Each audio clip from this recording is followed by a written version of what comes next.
திருவனந்தபுரம் பத்மநாப சுவாமி கோயிலில் 275 ஆண்டுகளுக்கு பிறகு குடமுழுக்கு நடைபெறுகிறது. இது பற்றிய மேலும் விவரங்களை தருகிறார் நமது செய்தியாளர் திரவிய சம்பத்திடம் கேட்கலாம். திரவிய சம்பத், முழு விவரம்.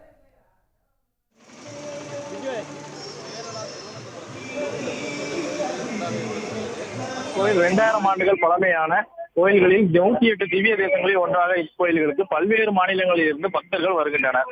முன்னதாக 1750ஆம் ஆண்டு இக்கோயிலில் மார்த்தாண்டவர்மா மன்னரால் கோயில் புனரமைப்பு பணிகள் தொடங்கப்பட்டது. பல்வேறு பிரச்சனைகளால் 275 ஆண்டுகளாக இந்த கோயிலில் குடமுழுக்கு நடத்தப்படாமல் இருந்தது. அதனைத் தொடர்ந்து 2017ஆம் ஆண்டு சுப்ரீம் கோர்ட் நியமித்த நிபுணர் குழுவின் அறிவுறுத்தலின்படி பத்மநாப சுவாமி கோயிலில் புனரமைப்பு பணிகள் தொடங்கப்பட்டு நடைபெற்று வந்தது. அந்த நேரத்தில் கொரோனா தொற்று பரவல் காரணமாக முடங்கிய புனரமைப்பு பணிகளும் 2021ஆம் ஆண்டு மீண்டும் தொடங்கி நடைபெற்றது. தற்பொழுது பணிகள் முடிவுற்றுள்ள நிலையில்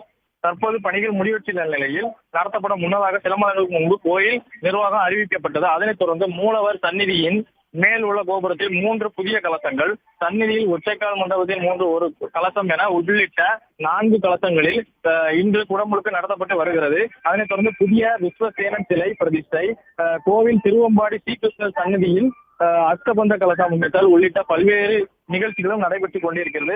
பல நூற்றாண்டுகளுக்கு பிறகு இந்த கோயிலில் குடமுழுக்கு நடைபெற்று வருவது கேரள மக்கள் மட்டும் இல்லாமல் உலக மக்கள் மத்தியில் மிகவும் ஒரு மகிழ்ச்சியான சந்தர்ப்பத்தை கொண்டாடி வருகின்றனர். கும்பாபிஷேகத்திற்காக கோயில் நிர்வாகம் சார்பில் பல்வேறு ஏற்பாடுகள் செய்யப்பட்டிருந்த போதிலும் நிகழ்ச்சியில் கேரள ஆளுநர் விஸ்வநாதன், அருள்நேயர் திருவாதாங்கூர் மன்னர் குடும்ப பிரதி லட்சுமிபாய் தன்புராட்டி ஆகியோர் பங்கேற்றனர். முன்னதாக கோயிலுக்கு வந்திருக்கக்கூடிய பக்தர்களை உள்ளே அனுமதிப்பதற்கு முன்பாக பாதுகாப்பு படையினர் தீவிர பரிசோதனை செய்த பின்னரே உள்ளே அனுமதித்தனர்.